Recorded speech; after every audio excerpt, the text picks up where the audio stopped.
இப்படி விட்டுட்டீங்களே என்ன அப்படிங்கிற அர்த்தத்தில் சொல்லுவார். அவர் சொல்லும்போது சொல்லுவார், நான் போயிடுவேன், நான் இருக்க மாட்டேன் அப்படின்னு சொல்லிட்டு சொல்லுவார். போகமாட்டேன், திரும்பி வருவேன். அர்த்தம் என்ன அப்படின்னா, இந்து சமுதாயத்துக்காக நான் திருப்பியும் பிறவி எடுத்து வருவேன் அப்படி கோபால்ஜி சொல்லியிருப்பார் தான் நான் நினைக்கிறேன்.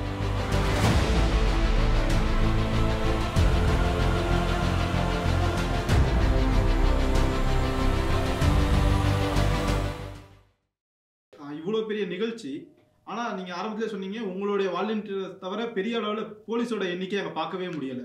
அந்த திருப்பரங்குன்றத்துக்கு எப்படி 10 மாவட்டத்திலேருந்து எஸ்பி கொண்டு வந்து 4000 போலீஸ் கொண்டு வந்து 144 போட்டாங்களோ அப்படி பண்ணாங்க. அதை இந்த பக்கம் என்ன பண்ணாங்க, ஏதாவது நடக்கணும், இந்த பிரச்சனையெல்லாம் வந்து இந்து முன்னணி பேரில் போடணும் அப்படின்னு நினச்சாங்கன்னு தோணுது நமக்கு. ஆனால் ஒரு 350 போலீஸ் இருக்கலாம்னு நினைக்கிறேன். 350 500 போலீஸ் இருப்பாங்க. ஒரு 350 500 போலீஸ் இருப்பாங்க. அதுவுமே வெளியில் முழுக்க முழுக்க நம்ம பக்தர்கள் வாலண்டியராக வந்தாங்க. அமைப்பு சேர்ந்தவங்களும் இருந்தாங்க, மற்ற அமைப்பை சேர்ந்தவங்க பக்தர்கள் வாலண்டியராக வந்தாங்க. தண்ணி கொடுத்ததுல இருந்து ஆரம்பிட்டோம், சாலையில் டிராஃபிக் கிளியர் பண்ணுற வரைக்கும் எல்லா இதுலேயும் முருக பக்தர் மன்னருடைய தொண்டர்கள் மட்டும்தான் அங்கே இருந்துட்டு இருந்தாங்க. அதை தாண்டி போலீஸை பெரிய அளவில் பார்க்க போலீஸ் கிடையாது. அப்படி ஒரு முயற்சி பண்ணாங்க, இப்படி ஏதாவது இதுவாகும் அப்படின்னு சொல்லிட்டு. ஆனால் நம்ம ரொம்ப தெளிவாக இருந்தோம். அதில் நம்ம வந்து முழுக்க நம்ம வாலண்டியர்ஸை வச்சு முறைப்படுத்தணும்னு சொல்லிட்டு இதுக்காக பல லெவலில் நம்ம வந்து மீட்டிங்ஸ் எல்லாம் நடத்திக்கிட்டே இருந்தோம். ஸோ ஒட்டுமொத்தமாக இது வந்து நம்ம பார்க்கும்போது ரெண்டு விஷயந்தான் நாம் வந்து ஈவெண்ட்டு மேனேஜ்மெண்ட் பார்க்கக்கூடிய நபர்கள்ட்ட கொடுத்துருந்தோம். ஒன்று மேடை வடிவமைப்பு, அப்புறம் அந்த பேரிகார்டுன்னு சொல்லக்கூடிய அந்த கம்பிகள் கொண்டு வருது, சேர் கொண்டு வந்தது. சேர் போட்டதுலேருந்து மற்ற எல்லா இடத்துலையும் இருந்தது வேலை செய்து நம்முடைய வாலண்டியர்ஸ். சேர் போட்டதுலேருந்து சொல்லிட்டீங்க. ஆமாம், சேர் எடுத்ததும் நம்ம அது மக்கள் வந்து பார்த்து நம்ம ஒரு குறிப்பு கொடுத்தோம். அவங்க எடுத்து சேரெல்லாம் எடுத்து போட்டு குப்பையெல்லாம் எடுத்து போட்டாங்க. மறுநாள் காலையில் பார்க்குறம்போது பளிச்சுன்றது. ஏன்னா பல மாநாடுகள் முடிஞ்சு போகும்போது அங்கே இருக்கக்கூடிய காட்சி என்னவா இருக்கும்னா, வாட்டர் பாட்டில் கீழே கிடக்கும், உடஞ்ச சேர் இருக்கும், ஒரு கண்ணான்னு இருக்கக்கூடிய ஒரு சூழ்நிலை தான் இருக்கும். ஆனால் இந்த மாநாடு முடியும் போது எல்லா சேரும் அடிக்கி ஓரமாக வச்சுட்டாங்க. இந்த மாதிரி ஒரு விஷயம் தமிழ்நாடு இதுக்கு முன்னாடி பார்த்ததில்ல. இதுதான் பல பேருக்கு முன்னுதாரணமாக போய் நின்றது. இது எங்கே போய் இருந்ததுன்னா, சமீபத்தில் தூத்துக்குடி வந்த பிரதமர் நிகழ்ச்சியில் கூட இதை திரும்ப பார்க்க முடிஞ்சது. ஆமாம், இது ஒரு பெரிய தாக்கத்தை ஏற்படுது. இந்த மாதிரி ஒரு சூழ்நிலை எப்படி ஆரம்பத்தில் உருவாச்சு? ஏன்னா இல்லை, ஆரம்பத்துலேருந்து அதான் நான் சொல்லினேன், நம்ம வந்து ஆன்மீகத்தை முன்னெடுத்தோம். நீங்கள் என்றைக்குமே ஒரு ஆன்மீகம் அப்படின்னு சொல்லிட்டு வந்தாவே பல விஷயங்கள் இதுவாகிடும். ரெண்டாவது, தெளிவாக இருந்தோம், அவங்க செலவு பண்ணி வர்ற மாதிரியான ஒரு திட்டத்தை நம்ம மக்கள் மத்தியில் கொண்டு போகணும் அப்படின்னு சொல்லிட்டு. என்ன பழக்கப்படுத்தி வச்சுருக்காங்க, தமிழக மக்களை அவ்வளோ இழிவாக நினச்சிருக்காங்க. எனக்கு ரொம்ப வருத்தமாக இருக்குது. மக்களை வந்து இவ்வளோ இழிவுபடுத்த, ஒரு காசு கொடுத்து அவன் போதைக்கு அடிமையாக்கி அது சாப்பாடு கொடுத்து தமிழக மக்களை எவ்வளோ இழிவுபடுத்தி வச்சுருக்காங்க. ஆனால் தமிழக மக்கள் அப்படி இல்லை. இவங்க பழக்கப்படுத்தி இந்த காசு கொடுத்து, சாராயம் கொடுத்து, இந்த இதை கொடுத்து பழக்கப்படுத்தியிருக்காங்க. ஆனால் மக்கள் அப்படி இல்லை. உண்மையாகவே மக்கள்கிட்ட நாம் வேண்டுகோள் விடுத்தா வர்றதுக்கு தயாராக இருக்காங்க. அவங்க சொந்த செலவில் வந்தாங்க. நீங்கள் உதாரணத்துக்கு சென்னையிலேருந்து ஒரு வாகனம் பிடிச்சி, பஸ்ஸு பிடிச்சி ஒரு 50 பேர் வராங்கன்னா அந்த பஸ்ஸுக்கு கிட்டத்தட்ட 70,000 ரூபா செலவாகுது. 70,000 ரூபா மக்கள் போட்டு அவங்க சாப்பாடு வீட்டிலேருந்து 5 பேருக்கு 4 பேருக்கு அவங்களாம் சேர்ந்து பேசி, நான் சப்பாத்தி கொண்டு வரேன், நீ தக்காளி கொண்டு வா அப்படின்லாம் பேசி அந்த அளவுக்கு தயாராகி வந்திருக்காங்க. அப்போ நாம் முன்கூட்டியே திட்டமிட்டு பண்ணுறம்போது இதை நாம் நிச்சயமாக மக்களை வந்து சரியான வகையில் கொண்டு போக முடியும் அப்படிங்கிறதுக்கு தான் இதெல்லாம் உதாரணம். எந்த இடத்துலையும் நாம் வந்து மக்களுக்கு காசு கொடுக்கறது இல்லை அப்படிங்கிறது தெளிவான ஒரு விஷயம். அதனால் வாகனம் முதற்கொண்டு, உணவு முதற்கொண்டு, குடிநீர் முதற்கொண்டு எல்லாம் தயாராகி எடுத்து வந்தாங்க. அங்கே நாம் கொஞ்சம் சில பொருட்களெல்லாம் கொடுத்தோம், இல்லைன்னு சொல்ல. ஆனால் வந்து அதை எதிர்பார்த்து மக்கள் வரலை. மக்கள் ரொம்ப அற்புதமான மக்கள், பக்தர்கள் ரொம்ப அருமையானவங்க. நாம் எப்படி அவங்கள ட்ரீட் பண்ணுறோமோ, நாம் இவங்களுக்கு எப்படி மதிப்பு கொடுக்குறோமோ அதே மதிப்பு நமக்கு கொடுத்தாங்க. அந்த மதிப்பு தான் நீங்கள் அங்கே பார்த்தது. நாம் அவங்களுக்கு மதிப்பு கொடுத்தோம். நீங்கள் வந்து சாதாரண ஆள் கிடையாது, நீங்களாம் மேன் மக்கள், நீங்கள் இதுக்கெல்லாம் இந்த மாதிரி பணத்துக்கு பிரியாணிக்கெல்லாம் மசியக்கூடாது, தானாக வரணுன்ற அந்த மதிப்பு, அவங்களுடைய மதிப்பை நாம் உணர வைத்தோம்.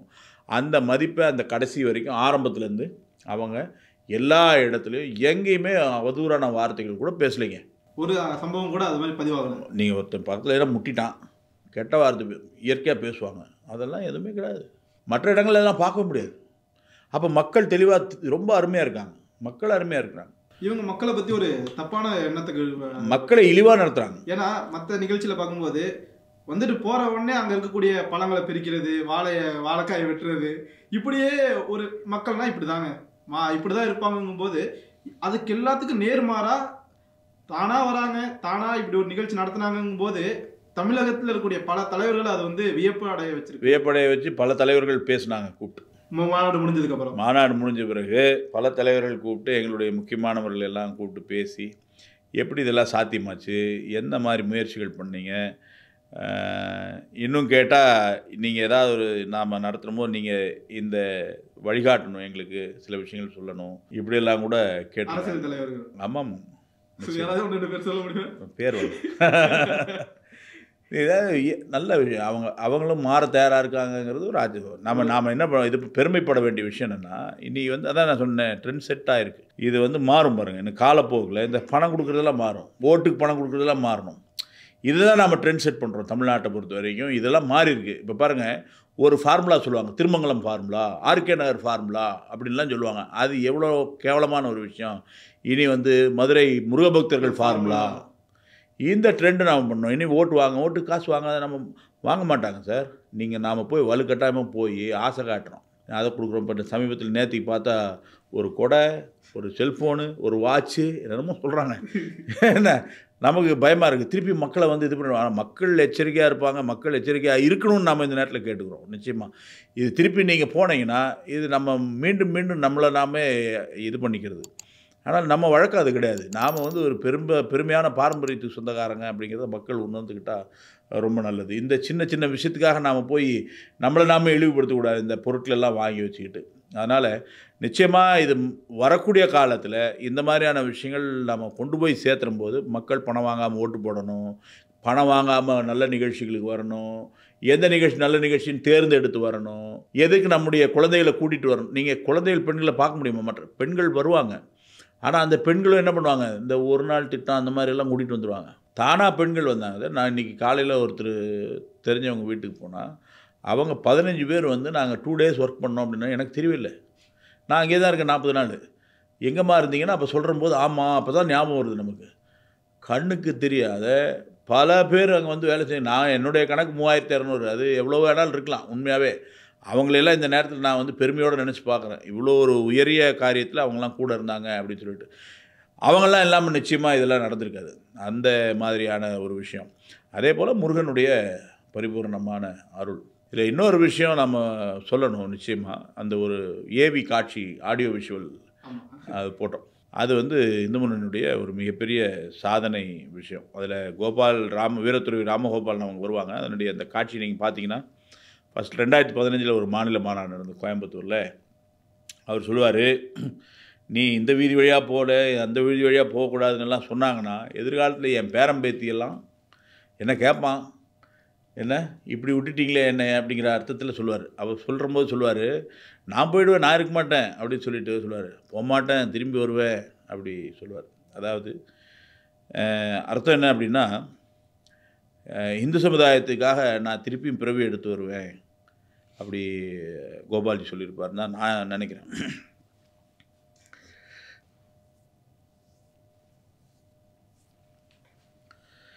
நிச்சயமாக கோபால்ஜி வந்து அந்த நிகழ்ச்சியில் இருந்திருப்பார். அவர் அந்த அர்த்தத்தில் தான் சொல்லியிருப்பார். நிச்சயமாக வந்து இவ்வளோ பெரிய ஒரு பிரம்மாண்டமான இந்த நிகழ்ச்சியை அவர் பார்த்துருப்பார். எல்லாருடைய மனங்கள்லேயுமே கோபால்ஜி இருக்கார். ஸோ நீங்கள் சொன்னீங்க எப்படி இதெல்லாம் நடந்ததுன்னு சொல்லிட்டு. அந்த மகானுடைய வழிகாட்டுதல் இன்றைக்கும் வந்து நம்மளையெல்லாம் வழி நடத்திட்டுருக்கு. அந்த வைப்ரேஷன், அந்த உணர்வு, அந்த சக்தி, அந்த பேரலை இன்றைக்கி மக்கள் மத்தியில் போயிட்டுருக்கு. அதுதான் வந்து இந்த மாநாட்டினுடைய வெற்றிக்கு மிகப்பெரிய காரணம். முருகனுடைய அருள் ஒன்று, அந்த மகானுடைய ஒரு சக்தி. ஸோ இது மாதிரி பல விஷயங்கள். அதுக்கப்புறம் ஒரு வாரம் அது பேசிக்கிட்டே இருந்தாங்க, எப்படி சொல்லலாம் அப்படி இப்படின்னு சொல்லிட்டு. சொன்னது தான் நாம் சொன்னோம். நாம் ஒரு வார்த்தை நீங்கள் அதெல்லாம் கவனிச்சிங்களான்னு நினைத்தல, ஒரு வார்த்தை வந்து அதில் வந்து எதுவுமே யாரையும் அவதூறாக சொல்லலை, நடந்தது தான் சொல்லியிருக்கோம். நாத்திகம் வந்து தமிழகத்தை சூழ்ந்திருந்த போது இந்த நாத்தியத்தை உடைப்பதற்காக வந்து நீங்கள் ஆரம்பத்தில் கேட்டீங்க இந்து முன்னணி எதுக்குன்னு சொல்லிட்டு, அதே விஷயத்தை தான் சொல்லியிருக்கோம். ஸோ 45 ஆண்டுகள், இந்த 45 ஆண்டுகள் பயணம், இந்த 45 ஆண்டுகள் பயணத்தினுடைய விஷயத்தை தான் சொல்லியிருக்கோம். ஸோ இந்த 45 ஆண்டுகள் களத்தினுடைய அந்த பணி தான் இந்த முருகபக்தர்கள் மாநாடு. மக்கள் மனசில் ஆன்மீகத்தை திருப்பி நாம் ஊன்றி இருக்கிறோம். மக்கள் ஊன்றின அந்த ஆன்மீகம் இன்றைக்கி கொஞ்சம் கொஞ்சமாக மலர்ச்சி அடைஞ்சிருக்கு. இது அடுத்து வரக்கூடிய பல ஆண்டுகள், பல ஆண்டுகள், பல தலைமுறைகள் இதை வந்து கொண்டு போகணும் அப்படிங்கிற நாம் முயற்சி பண்ணுறோம். நம்ம சாமி, நம்ம கோவில், நாமே பாதுகாப்போம். முதல்ல இந்த விநாயகர் சதுர்த்தி பற்றி நான் முதல்ல கேட்க விரும்புகிறது என்னென்னா, இந்து முன்னணி தான் தமிழகத்தில் விநாயகர் சதுர்த்தி விழாவை கொண்டு வந்ததுன்னு ஒரு விஷயம் சொல்கிறாங்க. அது எந்த அளவுக்கு உண்மை? அதில் விநாயகர் சதுர்த்தி அதுக்கு முன்னாடி கிடையாது. 1983 முதல் விநாயகர் இந்து முன்னணி 80 ஆரம்பித்தாங்க, கோபால்ஜி வீரத்துறவி. அதன் பிறகு 1983 முதல் விநாயகர் நாம் வந்து ஆரம்பிக்கிறோம். இதே சென்னையில் தான் நம்ம ஆரம்பிக்கிறோம். இன்றைக்கி கிட்டத்தட்ட 1.5 லட்சம் விநாயகர்கள் தமிழ்நாடு முழுக்க பிரதிஷ்டை செய்கிறாங்க. 5000க்கு மேற்பட்ட ஊர்வலங்கள், விசர்ஜன ஊர்வலம், 5 விநாயகர், 10 விநாயகர், 50 விநாயகர். திருப்பூர், கோயம்புத்தூர்லாம் போனீங்கன்னா அது ஆயிரக்கணக்கில் வந்து இதே விஷயந்தான். எப்படி முருகன் வந்து மக்கள் மனசில் ஒரு இதை ஏற்படுத்தினாங்களோ அதே போல் தான் இந்த விநாயகர் சிலையை உடைச்சாங்க. நீங்கள் ராமருக்கு செருப்பு மாலை போட்டாங்க. விநாயகர் சிலையை உடைக்கிற போது வழக்கு வந்து கோர்ட்டுக்கு போய், ஏன்னா இப்படி ஒரு சம்பவம் நடந்திருக்கு, ஒரு சாட்சி கூட இல்லையா, பார்த்தவங்க யாருமே இல்லையா அப்படின்னு நீதிபதி கேட்குறாரு. சேலம் மாநாட்டில் நடந்தது. சாட்சி சொல்கிறது கூட ஒருத்தர் கிடையாது. விநாயகரை ரோட்டில் உடைச்சிருக்காங்க, வழக்கு வந்து பதியுது. வழக்கு பதிஞ்சு போனால் அந்த சாட்சி சொல்கிறதுக்கு ஆள் கிடையாது. அப்போ இவ்வளோ பெரிய சம்பவம் நடந்திருக்குது அப்படின்னா அந்த சாட்சியை அதாவது போய் சொல்கிறதுக்கு தைரியம் இல்லாத நிலையில் ஒரு தமிழகம் இருந்திருக்கு. அப்போது இதை வந்து சரி பண்ணணுங்கிறதுக்காக தான் நாம் வந்து இதே விநாயகரை, எந்த விநாயகரை போட்டு உடைச்சாங்களோ, தரையில் போட்டு உடைச்சி அதை மாநாடாக நடத்தி அதில் வந்து குருதுகளிச்சாங்களோ அதே விநாயகரை வச்சு தான் நாம் வந்து கையில் எடுக்கணும். இதை மாற்றணும், இந்த சூழ்நிலையை மாற்றணும். அப்போ இன்றைக்கி கொஞ்சம் கொஞ்சமாக பட்டி தொட்டியெல்லாம் போயிருக்கு. பட்டி தொட்டி போனது மட்டும் இல்லை, மிக குறிப்பாக பட்டியல் சமுதாய மக்கள் மத்தியில் போயிருக்கு. இந்த விநாயகர் நாம் சொல்கிறோம் இந்து எழுச்சி திருவிழா சொல்கிறோம். நீங்கள் பாருங்கள், எந்த விதமான ஏற்றத்தாழ்வு கிடையாது. கடவுளுக்கு முன்னாடி இப்போ தரிசன கட்டணங்கிற ஒரு விஷயத்தை வச்சு பொருளாதார தீண்டாமையை கொண்டு வரதுக்கு முயற்சி பண்ணுறாங்க. விநாயகர் வந்து இந்த இடத்துல என்ன பண்ணுறாரு, எதெல்லாம் வந்து நமக்குள்ளே வேறுபாடு இருக்குது சாமிக்கு முன்னாடி, எதுவும் வேறுபாடு கிடையாது. நீ வந்து உயர்ந்தவன், தாழ்ந்தவன், அந்த மொழி பேசுகிறவன், இந்த மொழி பேசுகிறவனா, இந்த ஜாதி அந்த ஜாதி, எதுவும் கிடையாது. எல்லாம் கடவுளுக்கு முன்னாடி சமானம். அத்தனை விநாயகரும் வரும், அத்தனை விநாயகரும் அந்தந்த சமுதாயத்தை சேர்ந்தவங்க வரும், எல்லாம் சேர்ந்து தான் ஊர்வலம் போகும். அப்படி எல்லாருமாக கொண்டாடக்கூடிய ஒரு பெரிய ஒரு திருவிழாவாக, இந்து எழுச்சி திருவிழாவாக தமிழ்நாட்டில் மாறி ஒரு ஒரு ஒரு ஒரு மிகப்பெரிய தமிழகத்தினுடைய ஒரு திருப்புமுனை ஏற்படுத்தியது இந்த விநாயகர். இல்லைன்னு வச்சுக்கோங்களேன், இன்றைக்கி பல இடங்களில் இன்னியும் வந்து அக்குவேர் ஆணிவேராக நம்ம சமுதாயத்தை அந்தந்த ஒரு சமுதாயத்தை சேர்ந்த தலைவர்கள் அவங்களுடைய சுயநலத்துக்காக பிரித்து கொண்டு போயிருப்பாங்க. அப்போ இதெல்லாம் தடுத்து நிறுத்தினது நம்முடைய மிகப்பெரிய பணி நமக்கு. சமீபத்தில் பாரத பிரதமர் கங்கை கொண்ட சோழபுரத்துக்கு வந்தப்போ ராஜராஜ சோழனுக்கும் ராஜேந்திர சோழனுக்கும் பிரம்மாண்ட சிலை அமைக்கப்படும்னு சொல்லியிருக்காரு. ஆனால் இந்து முன்னணி கிட்டத்தட்ட 10 ஆண்டுகளாக அதுக்கு தொடர்ந்து கோரிக்கை வச்சுட்டு வந்துட்டு இருந்தது. ஆமாம், இதை நீங்கள் எப்படி பார்க்குறீங்க இந்த அறிவிப்பு ஒரு மிகப்பெரிய அறிவிப்பு, மகத்தான அறிவிப்பு. இது இந்து முன்னணியினுடைய வெற்றியாக நம்ம சொல்ல முடியாது, அந்த பகுதி மக்களினுடைய வெற்றி. அவங்க மனசில் இந்த எண்ணம் ராஜேந்திர சோழனுக்கு வைக்கணும்னு சொல்லிட்டு. ராஜேந்திர சோழன் மாதிரி ஒரு மகத்தான மன்னன் உலக வரலாறில் கிடையாது. நாம் அதை புரிஞ்சுக்கணும். அவன் தமிழகத்தை சேர்ந்தவன், தமிழ்நாட்டுக்காரன் மட்டும் நாம் சொந்தமாக கொண்டாடக்கூடாது. அவன் உலகத்தலைவன். அவன் உலகத்தலைவன். ஒரு கடற்படை எப்படி இருக்கணுங்கிறது உதாரணம் காமிச்சவன். எப்படி ஒரு அந்நிய படையெடுப்பை தடுத்து நிறுத்தத்துக்காக நம்ம வேலை செய்யணுங்கிறத பற்றி காமிச்சவன். எப்படி ஒரு மன்னன் வந்து ஆன்மீகத்தோட பக்தியோட அந்த மக்களினுடைய உணர்வை புரிந்தவனாக இருக்கணுங்கிறதுக்காக உதாரணமாக இருந்தவன். அவன் வந்து ஒரு முன்மாதிரி எல்லாத்துக்கும். நீங்கள் வந்து அவனை பற்றி சொல்லணும்னா பல விஷயங்கள் சொல்லிக்கிட்டே போயிட்டுருக்கலாம். நம்பர் 1 இவர் தான் முதல், இதில் இவர் ஃபஸ்ட்டு. எல்லா விதமான விஷயங்களும், ஒரு சமூக கட்டுப்பாடு, சமூக ஒரு இது எப்படி இருக்கணும், மக்கள் வாழ்க்கை முறை எப்படி இருக்கணும், இதுக்கெல்லாம் கூட ஒரு வரைமுறை கொடுத்தவன். அப்பேற்பட்ட ராஜேந்திர சோழனை இங்கே இருக்கக்கூடியவங்களாம் மறந்துட்டாங்க. குறிப்பாக தமிழை வைத்து வளர்த்தவர்கள், தமிழை வைத்து வளர்ந்தவர்கள், இன்னொரு வார்த்தை சேர்த்தே சொல்லுவாங்க, தமிழை வைத்து பிழைத்தவர்கள், இவங்களாம் மறந்துட்டாங்க சுத்தமாக. இன்றைக்கு வரைக்கும் கூட அங்கே ஒரு படம், போன ஆண்டு கூட அரசாங்கம் நடத்திய விழாவில் ராஜேந்திர சோழனுடைய படமில் ஆடி திருவாதிரை நடத்துகிறாங்க. எதுக்கு நடத்தணும் அந்த கோவிலில்? ராஜேந்திர சோழனுக்காக நடத்தணும். ஆடி திருவாதிரை நிகழ்ச்சியில் அங்கே ஒரு உருவப்படம் இல்லை.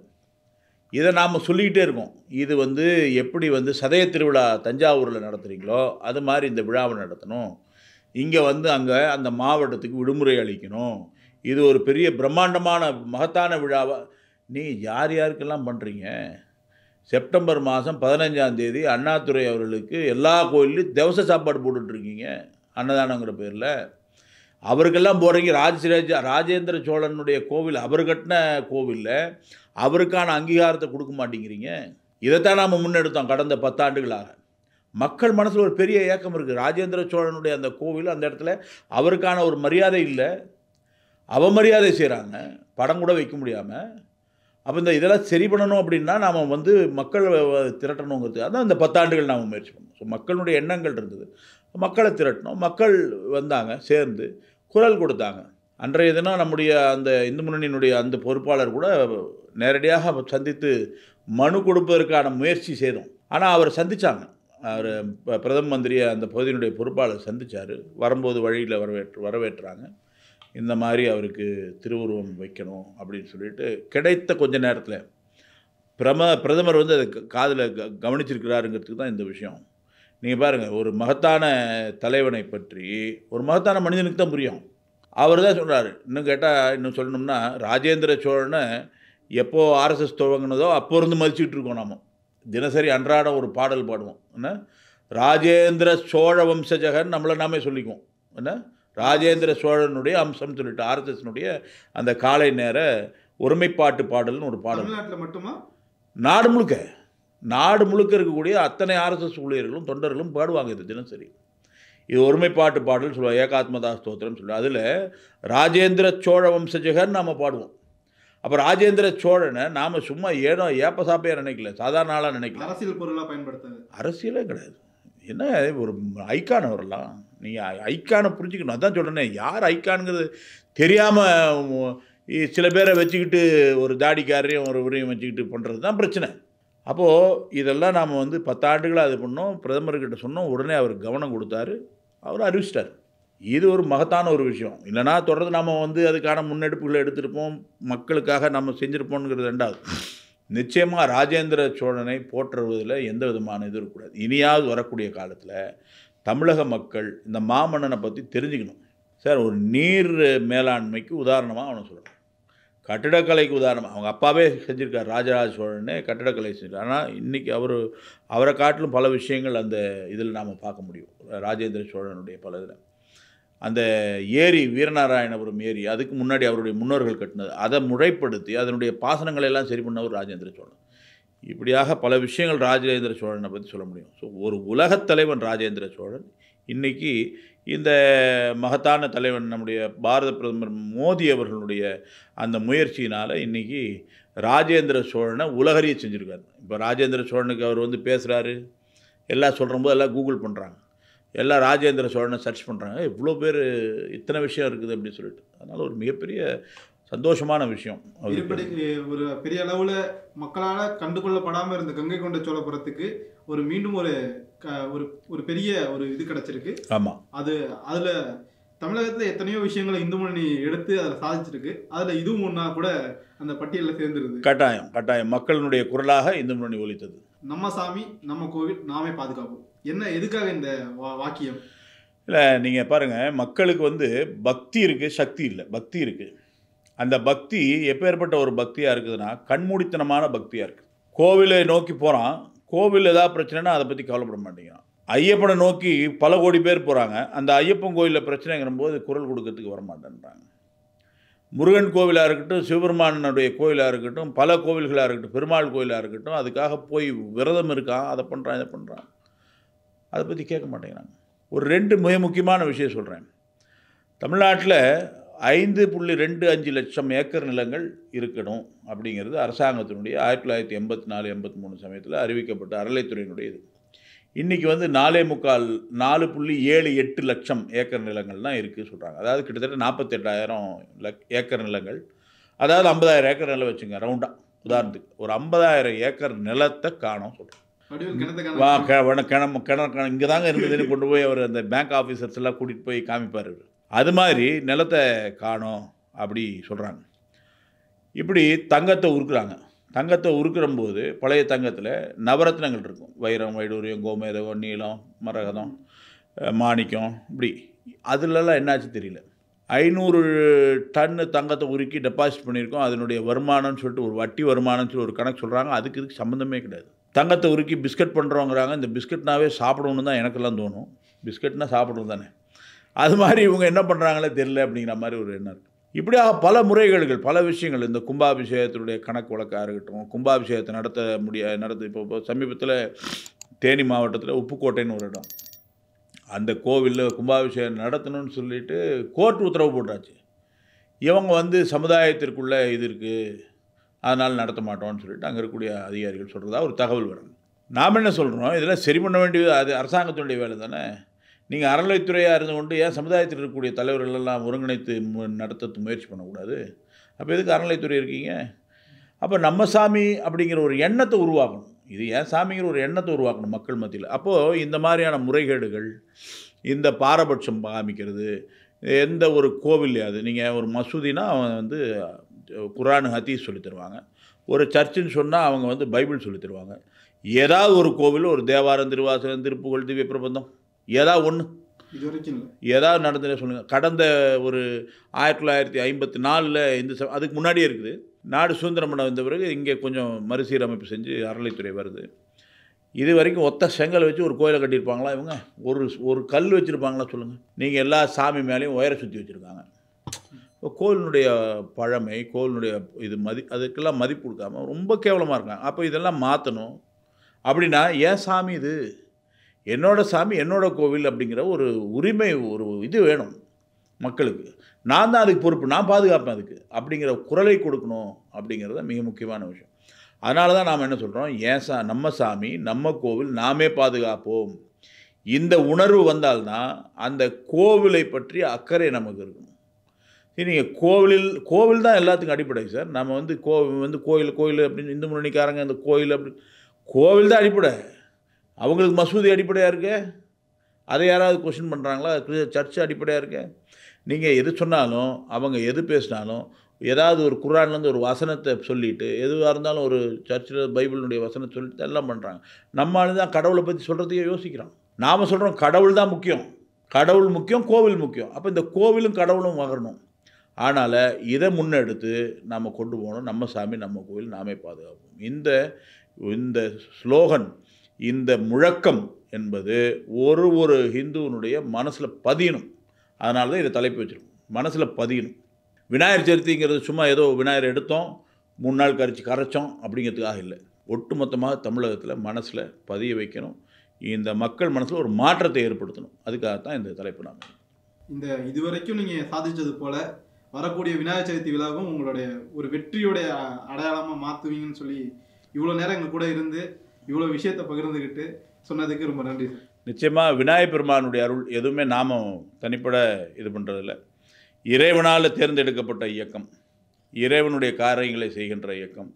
அதனால் நிச்சயமாக இறைவன் நமக்கு மக்களோடு சேர்ந்து மக்களுடைய ஆதரவோடு இந்த விநாயகர் சதுர்த்தியும் ஒரு மகத்தான ஒரு மாற்றத்தை தமிழகத்தில் ஏற்படுத்தும் அப்படிங்கிற ஒரு நம்பிக்கையோடு நாங்கள் இருக்கின்றோம். ரொம்ப சந்தோஷம்.